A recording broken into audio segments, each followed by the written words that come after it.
جس دل میں نفرت ہو، بغض ہو، کسی کے لیے غصہ ہو، کسی کے لیے کیا کیا جذبے ہوں، دل صاف کرنا۔ ہمارے گھروں میں روزانہ جھاڑو ہوتا ہے، یہاں مدرسے میں روزانہ صفائی ہوتی کہ نہیں ہوتی؟ چونکہ دنیا کی اصل گندگی ہے تو جھاڑو ہاتھ سے نہیں چھوٹ سکتا۔ حرم شریف میں دیکھا کیسے چاروں طرف خدام پھر رہے ہوتے ہیں برش لے کر، تو دل پہ غبار ایسے آتا ہے جیسے صحن میں غبار آتا ہے، دل پہ گندگی ایسے آتی ہے جیسے صحن میں آتی ہے۔ تو ہم نے نظام بنایا ہوا ہے، لوگ وہ کر رہے ہیں، وہ روزانہ جھاڑو دیتے ہیں۔ تمہارا دل ایک آنگن ہے، ایک صحن ہے، اس میں بغض، نفرت، حسد، پتہ نہیں کیا کیا گندگیاں آئیں گی اور آتی رہیں گی۔ بچوں ایک کام کرو، جھاڑو پکڑ لو، صاف کرو۔ یا اللہ معاملہ تجھ سے کرنا ہے، لوگوں سے نہیں۔ کسی نے برا کہا، کسی نے غیبت کی، کسی نے گالی دی، کسی نے دھکا دیا، کسی نے حق مارا، کسی نے کچھ کیا، یا اللہ تیرے سپرد میں نے اپنے دل کو سب سے صاف کیا، میں نے اپنے دل کو سب سے صاف کیا۔ یہ اتنی بڑی عبادت ہے کہ بڑے بڑے نفلوں والے، تہجد والے، حج عمرے روزے والے تمہیں نہیں پکڑ سکیں گے، کیونکہ اس کا کرنے والا دنیا میں کوئی نہیں۔ نفل پڑھنے والے تو بے شمار ہیں، عمرے کرنے والے بے شمار ہیں، علماء بے شمار ہیں، حاجی بے شمار ہیں، سخاوت کرنے والے بے شمار ہیں، لیکن اس ٹکڑے کو صاف کرنے والا لاکھوں میں ایک بھی نہیں ہے۔ مشکل کام ہے، آپ یہ سیکھ لیں، صاف کرو، صاف کرو، صاف کرو۔ یہ رمضان کی سب سے بڑی تیاری اور علم کو حاصل کرنے کی سب سے بڑی چابی ہے کہ اپنے دل کو کھلا کر لو۔ کوئی چیز خالی ہوگی تو کچھ آئے گا۔ جس دل میں بغض بھرا ہو، نفرت بھری ہو، حسد بھرا ہو، کینہ بھرا ہو، اس میں خاک آئے گا، اس میں تو علم کی ایک کرن بھی نہیں آئے گی۔ اس زبان سے چاہے جتنے مرضی موتی بکھیرے، دل اس کا اندھا ہوگا۔ لا تعمل الابصار ولكن تعمل القلوب التي في الصدور۔ یہ آنکھوں سے اندھے نہیں، دل سے اندھے ہیں۔ تو بچوں اپنے دل کو صاف کرنا سیکھو۔ وہ کتنی مشہور حدیث ہے، آپ نے کہا اس دروازے سے ایک جنتی آ رہا ہے، تو ایک انصاری صحابی داخل ہوئے، جوتا ہاتھ میں، داڑھی میں وضو کا پانی۔ اگلے دن اس دروازے سے ایک جنتی آ رہا ہے، تو ایک صحابی آئے، ہاتھ میں جوتا، داڑھی میں وضو کا پانی، وہی صحابی۔ اگلے دن اس دروازے سے ایک جنتی آ رہا ہے، تو وہی صحابی 3 دن جنت کی بشارت لی انہوں نے۔ اس صحابہ کی جماعت میں ایک شخص ہیں جن کا نام ہے عبداللہ بن عمرو بن عاص۔ ان سے بڑا عبادت گزار صحابہ میں کوئی نہیں تھا، نہ سابقین میں، نہ متاخرین میں، نہ پہلوں میں، نہ بعد والوں میں۔ ان کی عبادت کیا تھی؟ ساری رات جاگنا، سارے دن کا روزہ، اور ایک ختم قرآن صبح سے شام تک۔ اتنی اللہ نے طاقت دی تھی۔ پھر وہ غلو والی بات آ گئی، ایکسٹریم ہونے والی بات آ گئی۔ ان کی شادی والی رات حجلہ عروسی میں داخل ہو رہے ہیں، دلہن کے کمرے میں داخل ہو رہے ہیں، اور مصلی بچھا کے اللہ اکبر، اور دیر نفل تے نفل، دیر نفل تے نفل۔ تو ان کی بیگم نے دیکھا تو وہ بھی خیر کا زمانہ تھا، انہوں نے بھی وضو کیا اور پیچھے مصلی بچھا کے وہ بھی فجر تک نفل پڑھتے رہے۔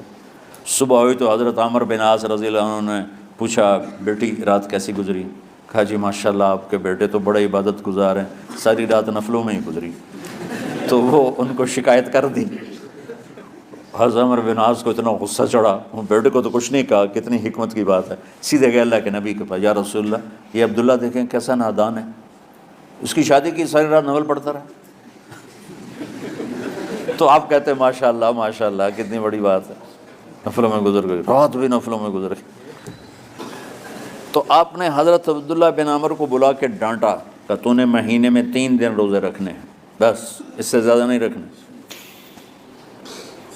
اور ہفتے میں 1 قرآن ختم کرنا ہے۔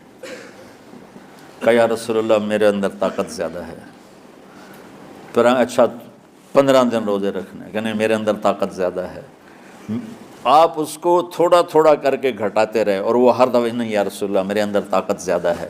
تو آخر میں آپ نے کہا اچھا چلو صوم داؤدی پہ آ جاؤ، ایک دن روزہ رکھو، ایک دن افطار کرو، اور 3 دن سے پہلے قرآن ختم نہیں کرنا۔ تو آپ نے اس کو پیچھے کیا۔ یہ بیٹھے تھے اس محفل میں، ان کے دل میں آیا کیا یہ بزرگ مجھ سے زیادہ عبادت کرتا؟ رات میں ساری جاگتا ہوں، دن روزہ رکھتا ہوں، ایک ختم کرتا ہوں، تو جنت کی بشارت تو مجھے ملنی چاہیے تھی، ان کو کیسے مل رہی؟ یہ کسی کتاب میں نہیں لکھا کہ یہ ان کا جذبہ تھا، لیکن جو کہ میں ان کی سیرت کو جانتا ہوں تو مجھے خیال آتا ہے کہ ان کی نفسیات میں یہ بات آئی ہوگی، چونکہ صرف انہی کو خیال آیا کہ میں جا کے دیکھتا ہوں کہ یہ بزرگ کیا کرتے ہیں۔ تو ان کے پاس پہنچ گئے، چاچا، ذرا وہ ادھیڑ عمر تھے، چاچا وہ میرے ابا تھوڑے ناراض ہیں، تو کچھ دن آپ کے پاس گزارنا ہوگا، بیٹا بسم اللہ آ جاؤ۔ اب رات ہوتے ہی عشاء کی نماز پڑھ کے انہوں نے جلدی سے چادر اوپر لی اور یوں سراغ کر کے ان چاچے کو دیکھنے لگے ایسے کر کہ اب یہ کیا ساری رات سجدہ کرے گا، اور ساری رات روتے روتے روتے روتے مصلی گیلا ہو جائے گا، یا ساری رات رکوع کرے گا، ساری رات قیام کرے گا، ساری رات قرآن پڑھے گا، اس تصور سے یوں دیکھ رہے۔ اور وہ بزرگ صحابی تشریف لائے، سرانے پہ سر رکھا، اللہم بسمک اموت و احیا، ہو گئے۔ اب یہ دیکھ رہے ہیں ابھی اٹھیں گے، ابھی اٹھیں گے، ابھی اٹھیں گے، اٹھے نا، فجر کی اذان پہ اٹھے۔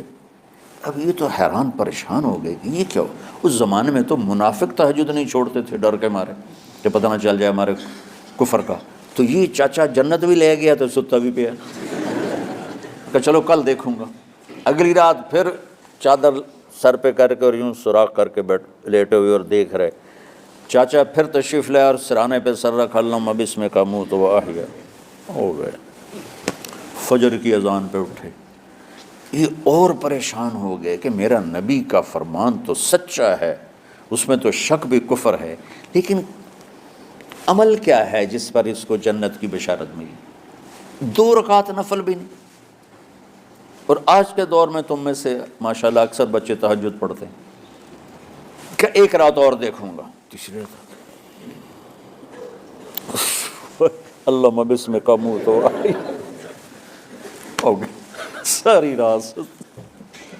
تو تیسری رات پھٹ پڑے عبداللہ بن عمر، کہنے لگے چاچا میری ابا سے کوئی لڑائی نہیں تھی، 3 دن میں تیرے بارے میں سنتا رہا، جنتی جنتی جنتی، میں دیکھنے آیا تھا کہ آپ کیا کرتے ہیں، آپ تو کچھ بھی نہیں کرتے ہو، ساری رات سوتے رہتے ہو، اب کیا کرتے ہو؟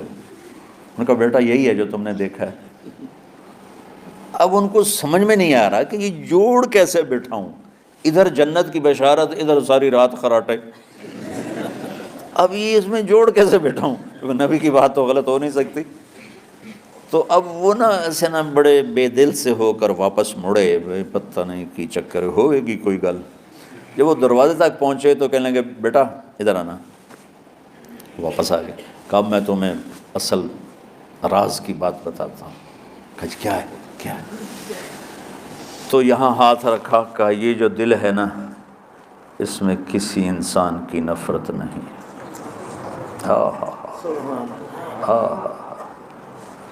اور جب اللہ کسی کو رزق دیتا ہے، عزت دیتا ہے، مجھے کبھی حسد نہیں ہوا، مجھے خوشی ہوتی۔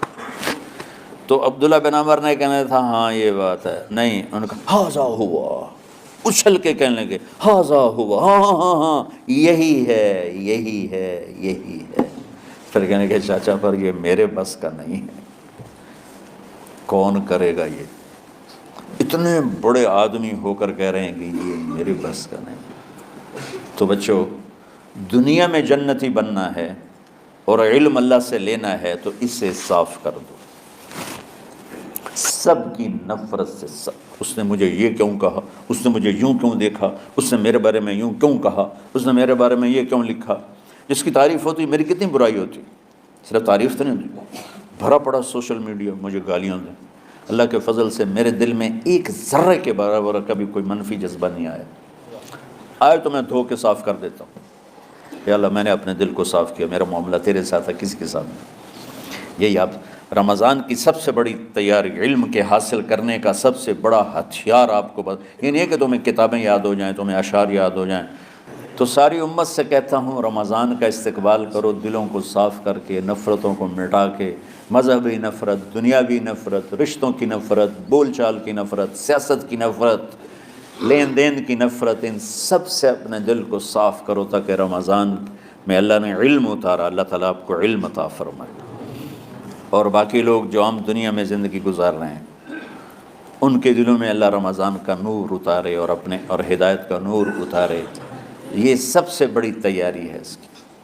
اور کسی سے گلہ ہے، غصہ ہے، ناراضگی ہے، کسی سے بولتے نہیں ہو، ابھی سے شعبان آ چکا ہے، آپ شعبان سے رمضان کی تیاری شروع فرما دیتے تھے، تو اس کی تیاری کیا ہے؟ وہ دلوں کو صاف کرو، معافی مانگو، تمہارا قصور نہیں پھر بھی معافی مانگ لو، دلوں کو صاف کرو، اور اللہ سے سخاوت مانگو کہ اللہ کو سخی بھی پسند ہے اور صاف دل والا بھی پسند ہے۔